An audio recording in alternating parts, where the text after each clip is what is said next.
Before we start, please hear a message from International News Today Network. Starting today, for every subscriber, International News Today Network will plant one tree to save our planet. Please help contribute in saving our planet by subscribing to our channel. One subscriber equals one tree. Thanks.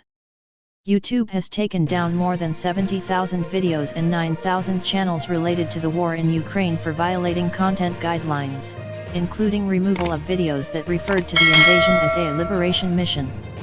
The platform is hugely popular in Russia, where, unlike some of its US peers, it has not been shut down despite hosting content from opposition figures such as Alexei Navalny. YouTube has also been able to operate in Russia despite cracking down on pro-Kremlin content that has broken guidelines, including its major violent events policy, which prohibits denying or trivializing the invasion. Since the conflict began in February, YouTube has taken down channels including that of the pro-Kremlin journalist Vladimir Solovyov.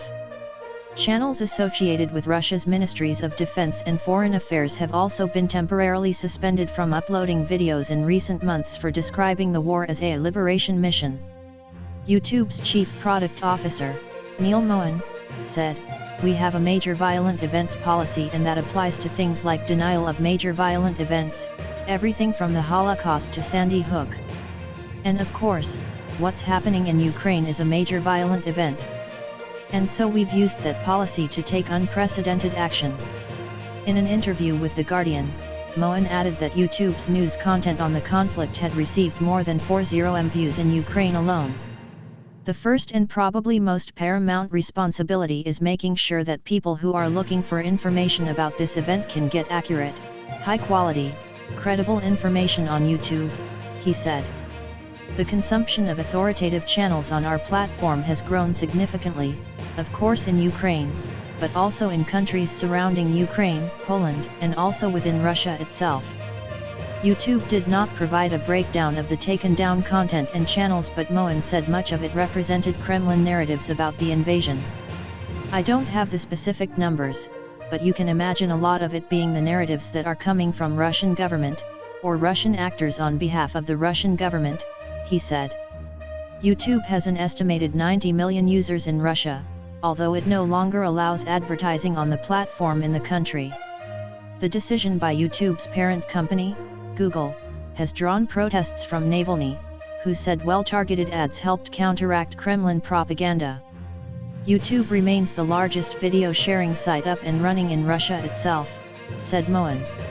"So YouTube is a place where Russian citizens can get uncensored information about the war, including from many of the same authoritative channels that we all have access to outside of the country.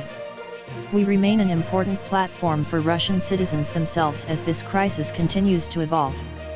Last week, the Russian Minister for Digital Development, Maksut Shadov, said the country would not block YouTube, despite disputes over content that have resulted in the platform being fined in court for not removing banned videos.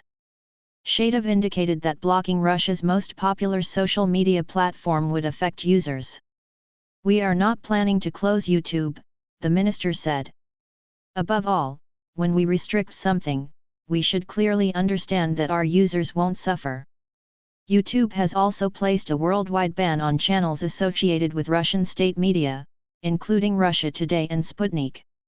Facebook and Instagram are banned in Russia, and access to Twitter has been restricted, in response to the platform's own bans on Russian state-owned media.